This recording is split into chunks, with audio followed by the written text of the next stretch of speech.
Hi, readers. It's Lori. Welcome back to my channel, Books, Ink, and Paper. I got a haircut and I got it transitioning to the true gray that it likely is all over. So we'll see how this goes. But if you're watching this and then there's another one with my old hair that I haven't yet posted, edited, just bear with me. It's been a crazy week. Haven't felt well for several days, so I have not been filming. But today is the day that we're going to talk about Mother's Day gifts and bookish things to give to your mom because it is almost Mother's Day and it is creeping up on me a little bit, I have to admit. Being out sick for several days has created some time for me to reflect and think about what I would love to receive if I was a mom, if I didn't already have it, because I'm showing it to you. So hopefully this gives you some ideas of things you could get for your mom. And most of them I think you could get pretty quickly by either going to your local bookstore or looking online or going to a local gift shop where some of these came from. So there's some ideas here that may spark more ideas for you, hopefully. So let's get started. Okay, let's talk first about some gifts that might just enhance your mom's reading pleasure and are bookish related. So this is a candle. The name of this company is Patty Wax, and they make bookish candles, library candles. They are obviously rectangular, and this one is Jane Austen. How could I not have known that? This one is Jane Austen. It smells super. It's gardenia, tuberose, and jasmine. Gardenia and jasmine are two of my favorite flowers, and they come in all kinds of scents and with all different kinds of authors. I've had William Shakespeare, I think I've had Edgar Allan Poe as well, and I usually find them in gift shops locally, but you can find them, I think, on like websites as well, probably Amazon. I've talked about these before, but these are the book darts that I love. I get there's 125 in this particular tin, so there are a number of them. They will, generally speaking, last you for a long time unless you read a book that is really heavily populated with quotes and moments that you really love. But essentially, that's what I do. So I'm going to show you with a book that I'm going to talk about in a minute. Hopefully you can see this. So you just take the book dart out of the little tin. You take the page or pages, it really doesn't matter so much, that you want to dart, and you slip it. Can you see over the side here? Somebody asked me about how to do this, so I wanted to demonstrate. And then it can point to the passage that you really loved in that particular area of the book. And then you just take them out one day if you want, or just leave them in for the time that you're reading them, or just leave them in for a really long time until you reread again, which I may do for one of the books that I recently used a lot of book darts for. And you can get those on Amazon and in bookshops and on other gift shop aisles as well. I just realized my glasses were full of fingerprints, so let's try that again. Oh, so much better. Okay, I think I've talked about this before too, but it's a brand of tea that I love called Novel Teas. They give you a little literary quote on each tea bag, which is wonderful to me.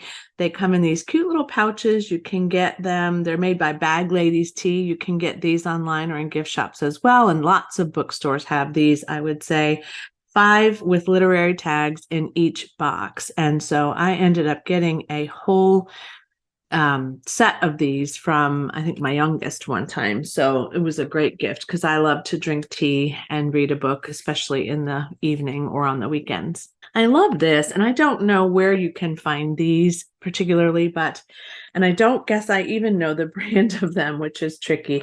But let's just take this to the level of an idea for you, not necessarily this particular pouch, but this pouch is one that I got at a gift shop locally to me. I like long walks to the library, but I also think this is fun because I use this for storing bookmarks. So you could also make bookmarks for your mom.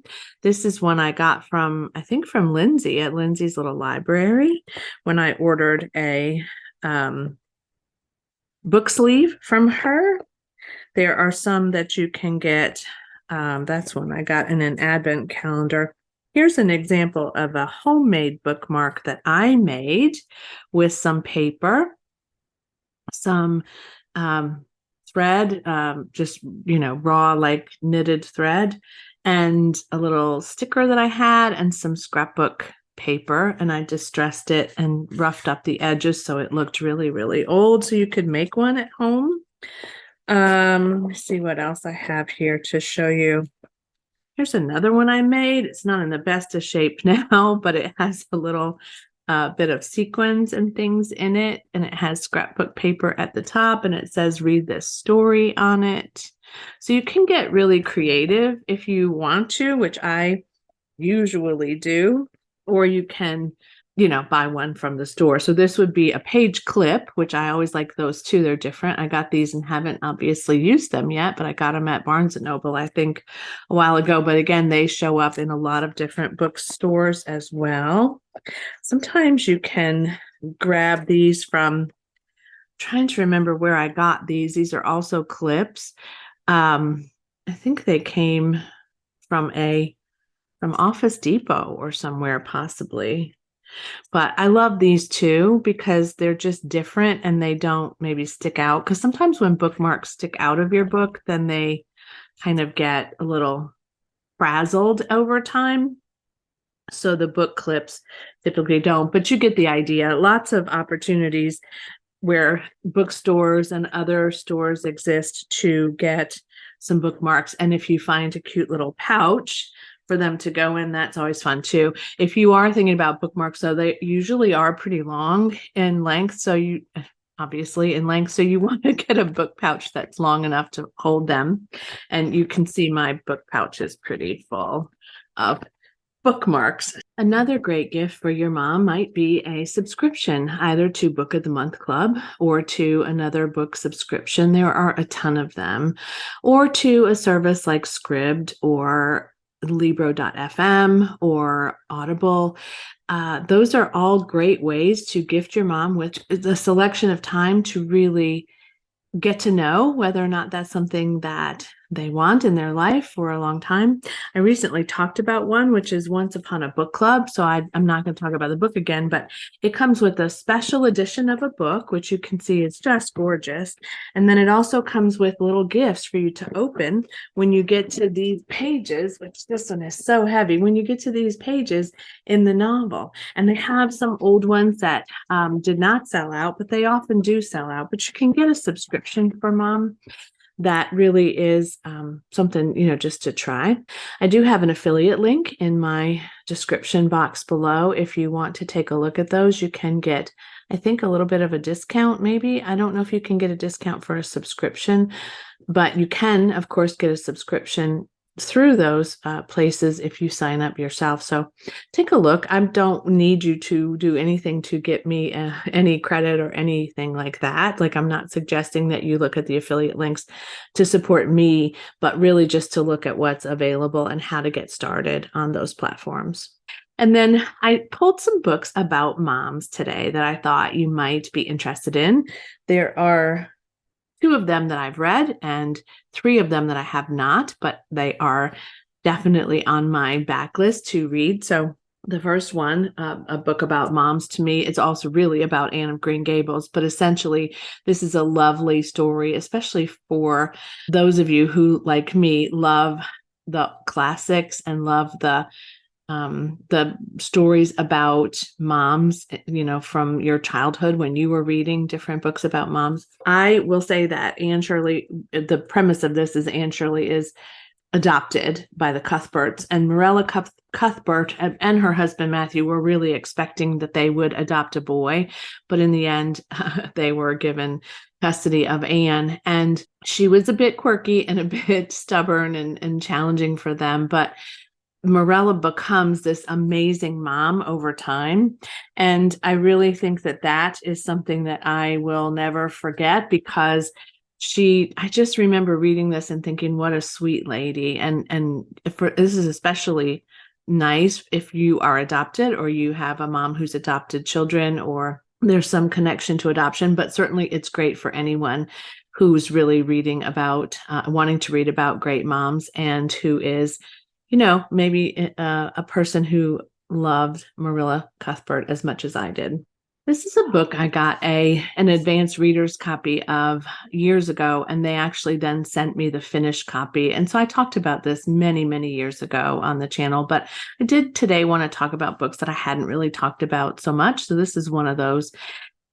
Separation Anxiety by Laura Zigman. It was a delightful surprise for me. So this book is about a mom whose name is Judy, and she was a children's writer and in a bit of a slump, and has a teenage son named Teddy as well. And Teddy is kind of drifting away from her. And she's also kind of disconnecting from her husband and is wanting to get a divorce, but can't really afford to do that at the moment. So she's feeling like she's a bit stuck in a rut. Oh, and her best friend is dying too. So one night she's in the basement and she finds this sling and she puts it on. And it was her son's sling when he was a child. She puts it on and she puts the dog in it. And she carries the dog around for a day or so and realizes that this is bringing her some level of comfort and a feeling that she hasn't had, and maybe reducing her anxiety to some degree. And so she starts to carry the dog around all the time, which sounds like a weird premise for a book. It is her journey into navigating these new waters of middle age and of her relationship with her son and her dog and her husband, and just coming to terms with the changes that are happening in her life. I really enjoyed this, and I think it would be kind of a fun read for some moms. So you choose if that works for your mom or the mom in your life or not. Now I have some books that I haven't read, 3 of them. 2 are thrillers and 1 is nonfiction. So let's talk about that. So the first one is The Chain by Adrienne McKenty. This was the International Thriller Writers Award-winning Best Novel of the Year whenever this came out. Megan left this for me to possibly put on Pango for her, but I haven't done it yet. And I have not done it yet because I really think I might want to read this because it sounds horrifying. So this is for the mom who loves thrillers and isn't afraid to be horrified by a plot that involves losing your child or potentially losing your child. Can't do this any better than they did. You just dropped off your child at the bus stop. A panicked stranger calls your phone. Your child has been kidnapped. The stranger then explains that their child has also been kidnapped by a completely different stranger. The only way to get your child back is to kidnap another child. You are now a part of the chain. A lot of booktubers have talked about this. I don't know that I know of anybody who's rated it, but maybe I do and I'm just forgetting. But I do think I really want to read this. I'm not sure that I want to read it Mother's Day week, but we'll see. Then my nonfiction pick is one that my daughter-in-law got me several Christmases ago, and I haven't gotten to it yet, and I'd like to. And this is Marmee and Louisa by Eve LaPlante. This is a story, untold story, of course, as you can see, of Louisa May Alcott and her mother. And it was NPR's one of their top 10 books of the year when it came out. I love Louisa May Alcott. I love the history of women writers, just understanding what their relationships were with other people, what inspired them to be writers. And in this particular case, Louisa May Alcott based the character of Marmee in Little Women on her mom. And so that to me seems like a read that I would like to get into. So this says it is the story of her and her real Marmee, that there are some diaries and private papers that were discovered, thought to be destroyed. And this helps her to revive this story a bit. And so I really would like to get to this, and I might start this week. It is tiny print, nonfiction.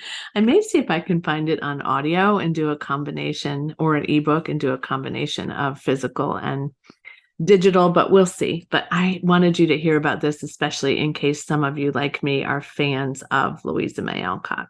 And then the last is another thriller, and here we go again, but The Perfect Mother by Amy Malloy has been on my shelves for a while. This one Megan read also and unhauled it to me, but it also is about a child who is abducted. Sorry, guys. What I think is interesting about this too, and why I might want to get to it this month, is because this group of women get together in this plot and they call themselves the May Mothers because they all had a child, I think, in the month of May, and their neighbors or friends over time. And they live in New York and they go to Brooklyn's Prospect Park to meet and have drinks and just get together now and again to, chat about being a mother and what being a perfect mother looks like or doesn't look like. And I'm sure just the challenges of being moms. And one day, one of the women leaves her child with a babysitter. And all of the other mothers reassure her that that will be fine and everything will be all right. And the child is taken from his crib or stroller. Then the race is on to find this child. And it is a short period of time this book is set in, which is good, I think, because I will feel a little bit better about this being resolved fairly quickly. But I have heard good things about this. I know a lot of people that have read this, and I just have not gotten to it. So perhaps for a part of Mother's Day gifting too, if your mom has Goodreads or any other way of tracking books that she wants to read, then you could certainly take a look at that list and maybe find something from her backlist that she doesn't own and surprise her with it, which I think is always a nice gift. I have had the pleasure of having that happen to me from several of my family members. I think that's how I ended up with Marmee and Louisa, because Mary looked at my Goodreads to see what was on my list. And, sometimes it's good for moms to make a wish list on Amazon as well, or, somewhere that you can access it so that you can find out what it is that they really want in a bookish related way. Okay, so I hope you enjoyed this. I did get some videos up last week, but it was really only because I had filmed ahead. And so now I have not really filmed ahead and I'm feeling a little bit but, sometimes your body just says, hey, it's time for you to rest and recover. And that's what I've been doing very well for several days. And so hopefully I will be back in the space here with you this week consistently. And if I don't talk to you again about this particular topic this week in some way, I wish you all a very, very happy Mother's Day. Speak soon. Thanks so much and happy reading. Bye.